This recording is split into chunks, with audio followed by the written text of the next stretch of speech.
Hey everybody, thank you so much for listening to the gigantic adventures of Jeff and Simon. And thank you to those of you who have already reviewed us on Apple Podcasts. We have been welcomed into the family-friendly RPG community with open arms, and we couldn't be happier.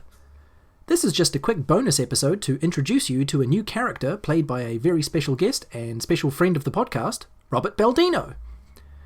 Dr. Young is an otter who lives in the town of Prickleton. She is a trained therapist and is an expert in empathy, relating to others, and explosives? Yeah, no, Carol Young definitely wears like that stereotypical therapist cardigan though. Oh, she has like, to. She has. Does she have glasses? They're always like down on her nose, right? She doesn't actually need them to. Here's the thing. She's always actually a bit too warm and she can see perfectly fine, but it was like, okay, well, I'm about to get my degree. Here's your cardigan and your glasses. These are mandatory now. This is the uniform. This is you now. I like the fact that, as an otter, she's already got like fur that is specifically evolutionarily designed to keep her warm, and exactly. She puts a cardigan on top of it. Yeah, no, exactly. Like this is the lengths Carol Young will go to get the satisfaction rates up and be a good therapist. All right. So for Carol, it's not really. There's not a huge potential customer base or client base, but right. But yeah, she is the only therapist in town.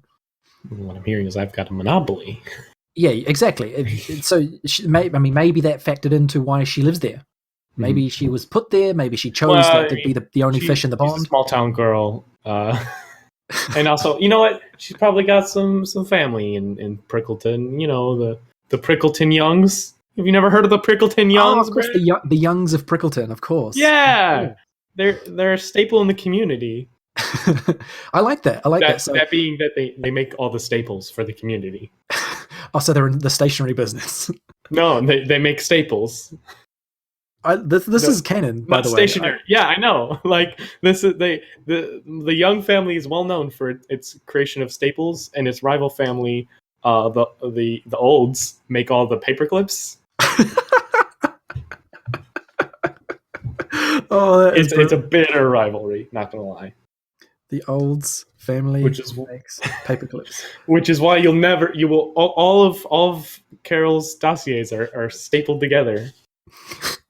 And Carol's the only therapist. So do you think that the Olds family, do you think they have some kind of trained medical professional in being the only one in their field? Yeah, you know what? The town's only let's see, what's a good one? The town's surgeon is an old. and we're both the black otters of the family, or maybe the Olds aren't an otter family, but okay, Carol at the very least is the black otter of the family, not being atypical. So you can choose. Staple business. It's up to you. This Olds family, which I love, what species they are. Like you can totally choose that. See, you said totally, so I think they should be toads. Okay, I will let you know that toads, and there are already some established toads in Prickleton. One of which is the mayor. He is an old giant toad called Grimp. Mm-hmm. You know what? They're frogs, and they really try to play the like amphibian card with the mayor, but the mayor's like, nice. I like it. But you're a frog. I like it. Frogs, yeah, and they try and get all up and grease him up with a bit of like, hey, same, and he's like, more like no, we're not the same. Up, but yeah, he's like, no, we're not the same. Yeah, no, that's fair to say, not to say. That's racist. Cool. I like that.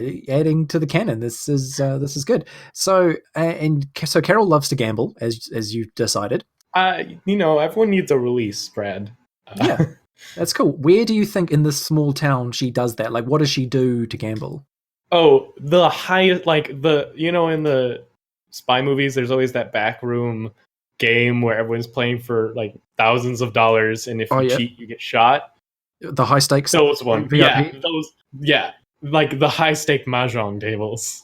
Okay, and Carol Young doesn't. Carol Young's this started as like a fancy, but has become a large scale addiction. and something that she cannot, like, this is like a problem. Okay, I'm not sure if in-game we'll tackle the addiction side of it. No, yeah, I'm just but giving, telling you how it is. Yeah, the need and the want to gamble will definitely play into how she behaves. Right. I like that. So it's just any high stakes situation, she's like, Oh, yeah. I'm gonna get in on this. Ooh, yeah. Give me some odds. So if she sees like an eagle fly in and a hawk fly in, and like they start to attack each other in the air, she's reaching for the nearest person and be like, 20 on the eagle. Yeah. 100%. Here's the thing. No, she'll take the person 20 on the eagle, find another person on the other side, 20 on the falcon. Okay. But not the exact same amounts because she's not stupid. She's not just gonna gain 20 and lose 20. Yeah. Hedge the bets and all that. Like, listen, it's less about money. All right. I mean, Carol Young doesn't gamble because she wants to make money. She gambles for the spirit of it, for the thrill. Yeah. And I mean, just a high pressure, high stress environment, being the only therapist in Prickleton, and just need a bit of catharsis sometimes. Yeah, I like it. So do you think she's a very worldly person, or is she more like settled into her little corner of the world and that's all she needs to know? Yeah, I feel like she went obviously to get her degree in a larger town. I don't feel like the small town of Prickleton had a college where she could get a degree for therapy. But I think she had really big ambitions of like being more than just a small town therapist. And when she went to go to college, but it kind of all fell apart, and she just kind of has come back here, the only place she has like roots, and is rebuilding herself. Okay, so she's from Prickleton. She went away to study and then came back to Prickleton. Yeah. Okay, cool. So just for canon, I'll say she went and got her degree at the University of Wood's Edge. Okay. Cool. I like that. So what we can do is I want to have a little story, and this can also serve as like giving you a little dry run at the system of Suited. Sounds like a great plan. So that was Dr. Carol Young, played by our friend Robert Baldino. We'll hear all about Carol's adventures and how she joins our heroes Jeff and Simon in the next few episodes, so stay tuned. Another great friend of the show is another family-friendly podcast, Happy Go Lucky. We were recently privileged enough to meet these awesome folks, and now it's your turn. Their show is a fantastic game and story played by a family whose chemistry is electric and dripping with fun. They also did their own version of the putting out a fire scene from Jeff and Simon episode 2, which I dare say was funnier than ours. Check out Happy Go Lucky, that's all one word and lucky with 2 Ks, for a really good time. In a world where there are only pigeons.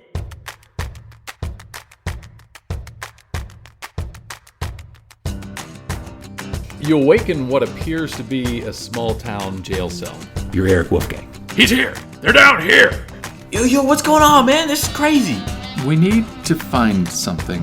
And I grabbed the shovel from Angela. So that's ridiculous. But he's dressed in all black. Raise your hand one more time and I'm gonna give you a high five. No, wait, no. Bob has been eaten by a giant black monster thing. Hey, this is Daniel here. If you're ready for mystery and high adventure in an actual play format that's clean, fun, and appropriate for the whole family, then join us in the Happy-Go-Lucky family as we create a world together each week. It's at happygolucky.com, lucky spelled L-U-K-K-Y.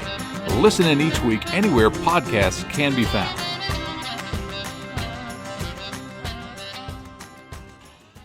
Thanks again, everyone. We'll see you again in episode 4.